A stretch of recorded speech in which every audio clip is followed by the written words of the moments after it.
Shalom, senang berjumpa dengan Bapak Ibu Saudara sekalian pada hari ini. Kita akan sama-sama membuka firman Tuhan dari 1 Raja-Raja pasal 17 ayat yang pertama sampai dengan yang ketujuh. Saya mengajak Bapak Ibu Saudara sekalian membuka kitab manualnya atau kitab digitalnya bersama-sama dengan saya membaca firman Tuhan dari 1 Raja-Raja pasal 17 ayat yang pertama sampai dengan yang ketujuh. Saya akan bacakan buat kita sekalian. Demikian firman Tuhan, 1 Raja-Raja pasal 17 ayat yang pertama sampai dengan yang ketujuh. Judul perikopnya, Elia di tepi sungai Kerit.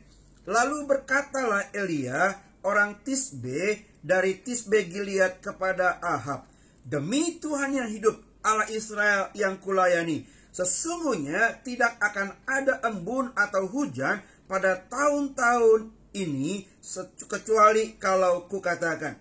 Kemudian datanglah firman Tuhan kepadanya, pergilah dari sini, berjalanlah ke timur, dan bersembunyilah di tepi sungai Kerit di sebelah timur sungai Yordan. Engkau dapat minum dari sungai itu, dan burung-burung gagak telah kuperintahkan untuk memberi makan engkau di sana.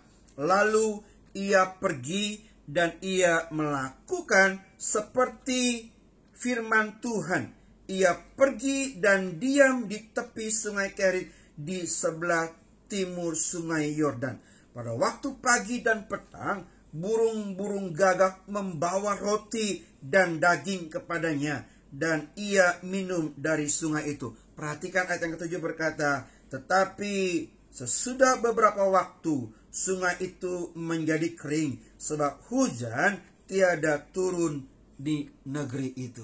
Nah, saudaraku yang kekasih di dalam Tuhan, kita baru saja membaca sebuah bagian cerita dari firman Tuhan yang memberitahu kepada kita ada seorang beriman yang berani menghadapi tantangan. Di tengah-tengah situasi yang sulit pemerintahan Raja Ahab, Elia tampil dengan berkata, demi Tuhan yang hidup, Allah Israel yang kulayani, sesungguhnya tidak akan ada embun atau hujan pada tahun-tahun ini kecuali kalau kukatakan. Elia berani tampil beda. Dia tidak dikalahkan oleh situasi kondisi pada saat itu yang mayoritas sekedar ikut dalam pemerintahan Raja Ahab. Dia berani tampil beda. Dia bersinar di kegelapan yang gelap. Dia seorang beriman yang menjadi terkenal walaupun berasal dari tempat yang tidak terkenal. Kalau saudara perhatikan sekali lagi, Alkitab kasih tahu bahwa Elia dari Tisbe Gilead. Artinya itu tempat yang kecil, yang bahkan di peta pun tidak kelihatan.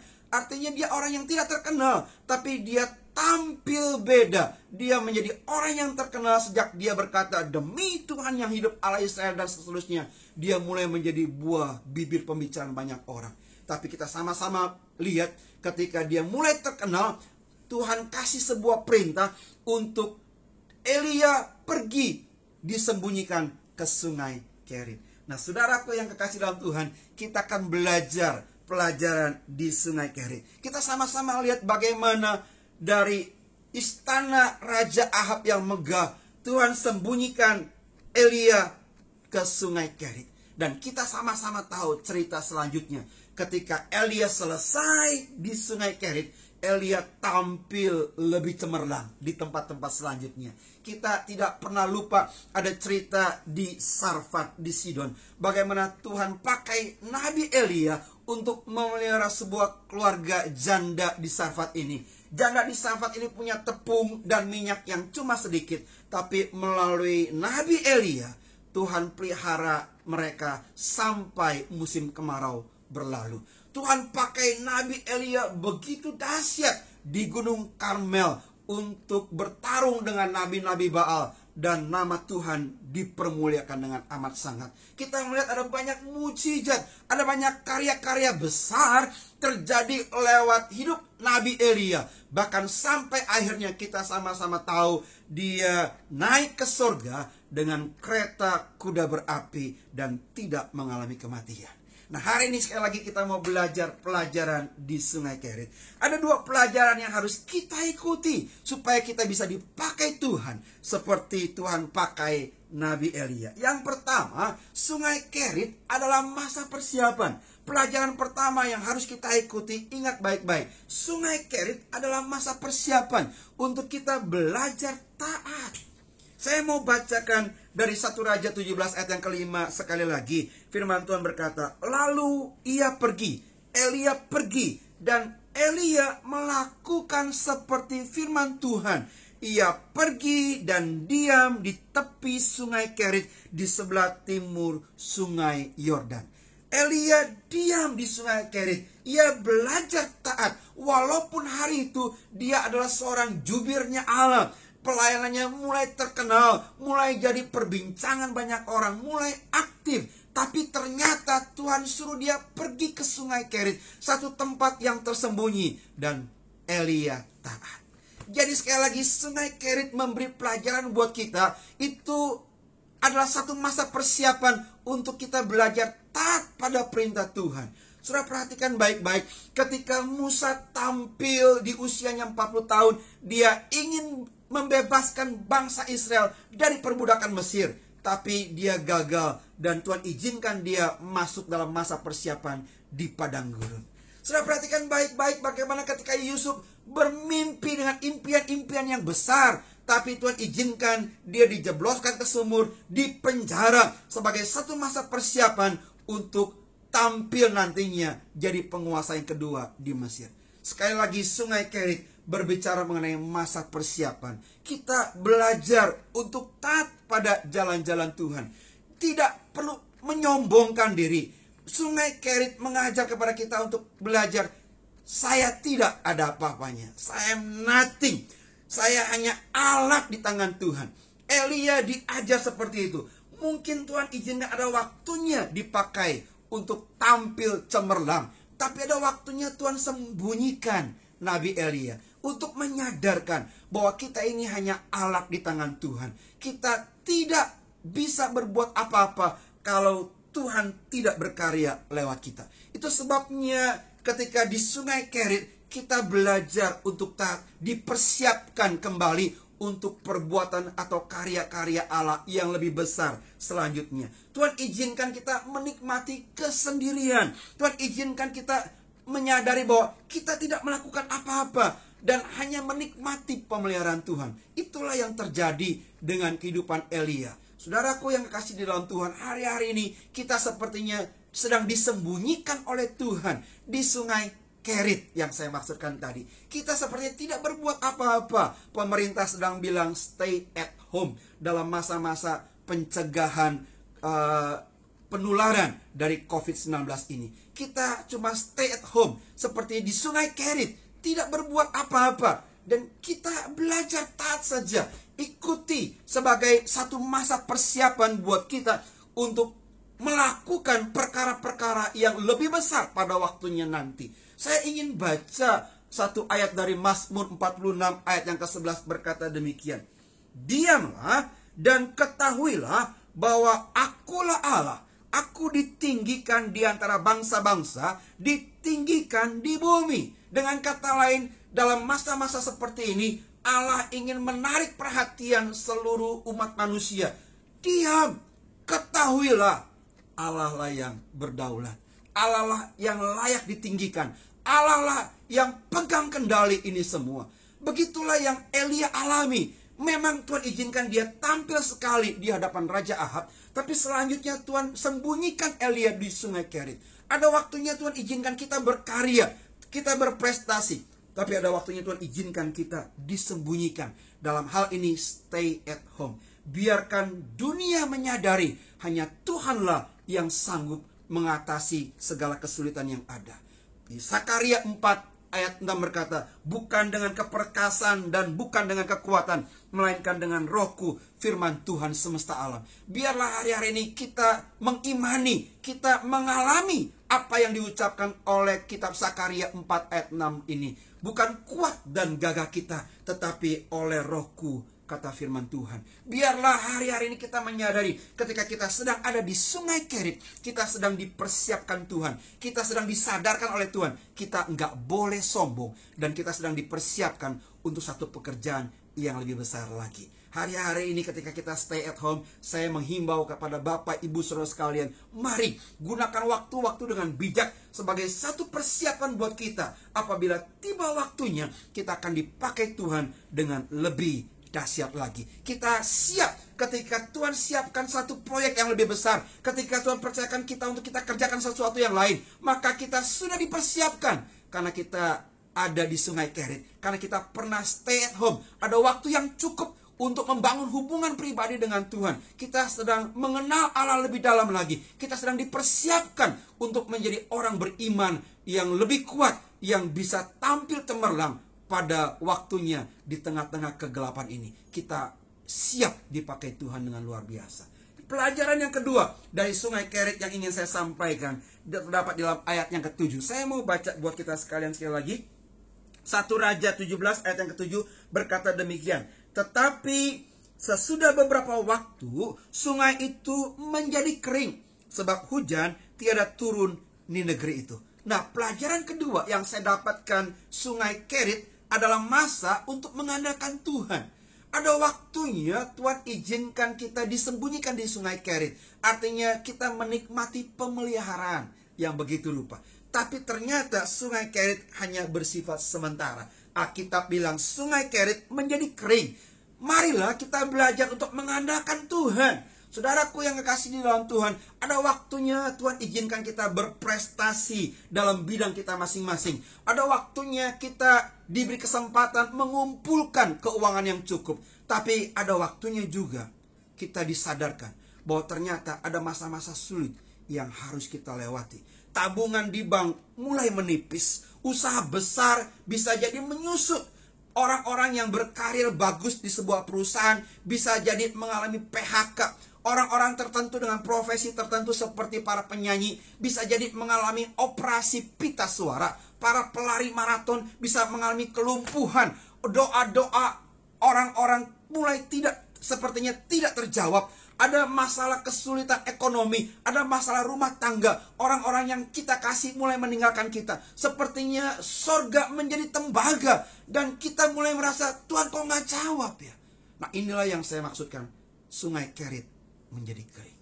Ada waktunya kita gak bisa bergantung lagi kepada kemampuan kita. Kita gak bisa bergantung lagi pada sumber yang sepertinya selama ini kita andalkan. Keuangan kita kah, orang-orang tertentu kah, pekerjaan kah, atau keterampilan kita kah, kesehatan kita kah. Ada waktunya semuanya itu yang hanya bersifat sementara menjadi kering. Sungai Kerit menjadi kering. Dalam keadaan seperti itu, izinkan saya berkata, jangan komplain, jangan menyalahkan Tuhan.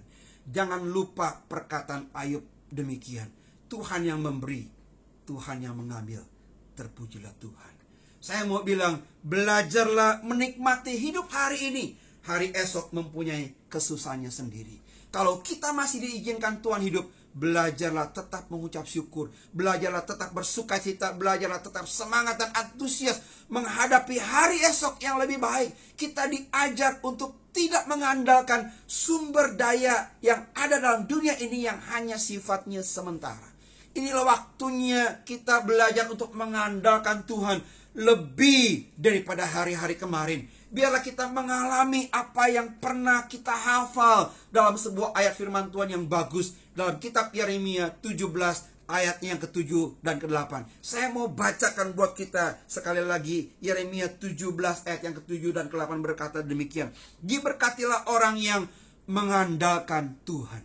Sekali lagi, diberkatilah orang yang mengandalkan Tuhan, yang menaruh harapannya pada Tuhan. Ia akan seperti pohon yang ditanam di tepi air, yang merambatkan akar-akarnya ke tepi batang air, dan yang tidak mengalami datangnya panas terik, yang daunnya tetap hijau, yang tidak khawatir dalam tahun kering, dan yang tidak berhenti menghasilkan buah. Berbahagialah, diberkatilah orang yang mengandalkan Tuhan. Kita nggak boleh mengandalkan Sungai Kerit. Ini pelajaran kedua yang kita bisa dapatkan. Sungai Kerit mengajarkan kepada kita untuk mengandalkan Tuhan lebih lagi daripada hari-hari kemarin. Segala sesuatu yang pernah kita dapati, yang pernah kita andalkan dalam dunia ini, hanya sifatnya sementara. Satu kali itu akan berubah. Satu kali Sungai Kerit akan kering. Dan pada waktu itu, kalau kita adalah orang yang mengandalkan Tuhan, maka kita akan bisa melewatinya dan tetap tampil dengan cemerlang. Saya akan akhiri firman Tuhan dalam satu ayat yang terakhir dari kitab Wahyu pasal yang ketiga, ayat yang ke-7 dan ke-8 berkata demikian. Aku tahu segala pekerjaanmu. Haleluya. Tuhan tahu persis apa yang terjadi dengan kehidupan saudara dan kehidupan saya. Apapun yang kita lakukan, entahkah keberhasilan atau kegagalan, Dia tahu persis. Dengarkan firman Tuhan lebih lanjut. Aku tahu segala pekerjaanmu. Lihatlah, aku telah membuka pintu bagimu yang tidak dapat ditutup oleh seorang pun. Aku tahu bahwa kekuatanmu tidak seberapa, namun engkau menuruti firmanku dan engkau tidak menyangkal namaku. Haleluya. Saudaraku yang kekasih dalam Tuhan, sekali lagi, pelajaran yang kedua dari Sungai Kerit, kita belajar mengandalkan Tuhan lebih daripada hari-hari yang kemarin. Ingatlah, mungkin kekuatan kita nggak seberapa. Bahkan ada waktunya kekuatan kita mulai kering, habis, tidak ada apa-apanya lagi. Tapi percayalah, kita punya Allah yang sanggup membuka banyak pintu-pintu yang lain. Ketika satu pintu tertutup, Dia dengan kuasanya yang ajaib, dengan berbagai macam cara, dengan apa yang sanggup Dia kerjakan, Dia buka pintu-pintu yang lain. 1 Korintus 9 bilang, dalam 1 Korintus bilang, apa yang tidak pernah kita lihat, apa yang kita tidak pernah dengar, apa yang tidak pernah timbul dalam hati, Dia akan berikan buat orang yang mengasihi Dia. Nah, hari ini saudaraku yang kekasih dalam Tuhan, Bapak Ibu yang dengar firman Tuhan pada hari ini, dengar baik-baik. Ketika kita ada di Sungai Kerit, ini adalah masa persiapan untuk kita belajar taat. Ketika kita di Sungai Kerit, ini adalah masa untuk kita belajar mengandalkan Tuhan lebih sungguh lagi. Apapun yang terjadi dalam kehidupan Bapak Ibu saudara sekalian pada hari ini, saya mau ajak saudara, yuk belajar untuk taat dan andalkan Tuhan.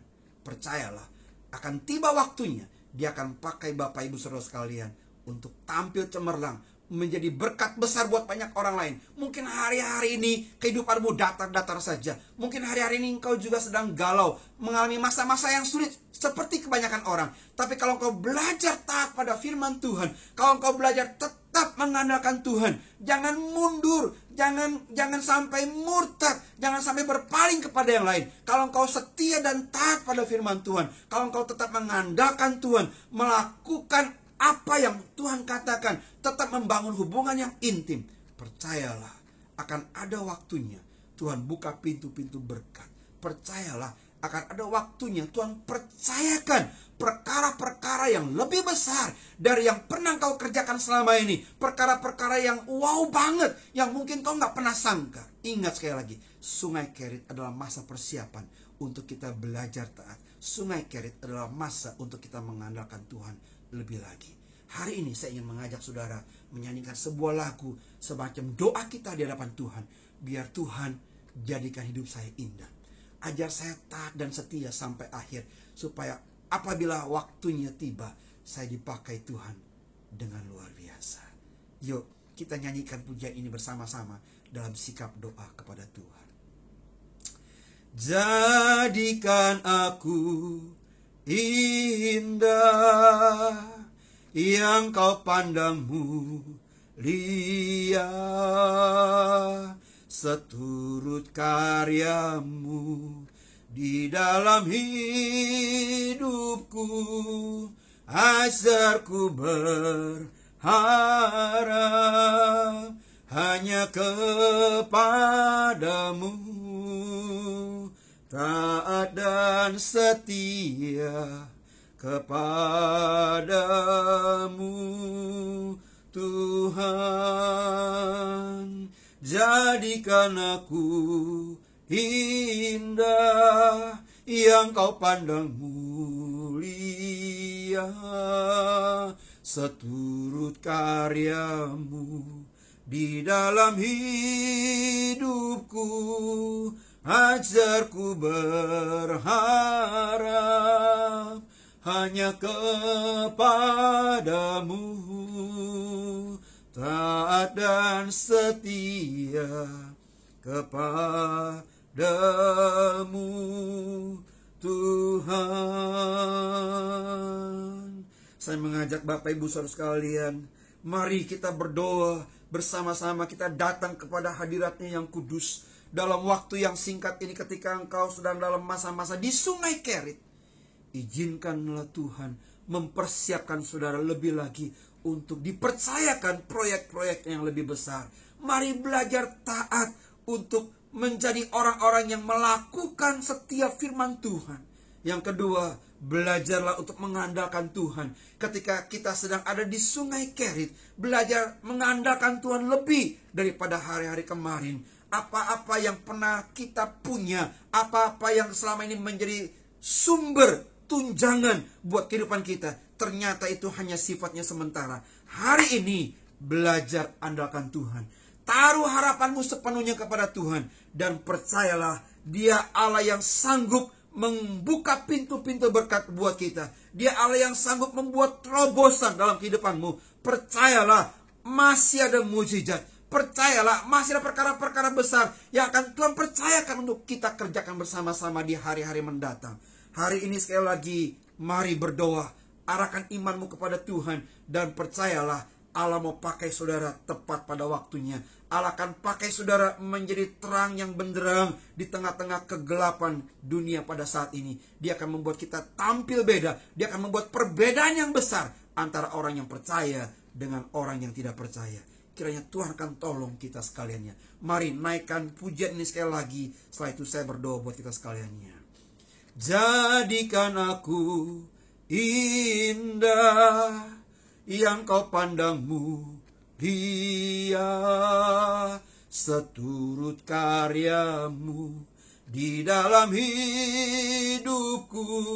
Ajarku berharap hanya kepadamu, taat dan setia kepadamu Tuhan. Bapa Surgawi, hamba berdoa setiap para pendengar dari firman Tuhan pada hari ini, kiranya Tuhan tolong, kalau Tuhan izinkan kami ada di Sungai Kerit, izinkanlah kami punya kekuatan untuk melewatinya dengan baik.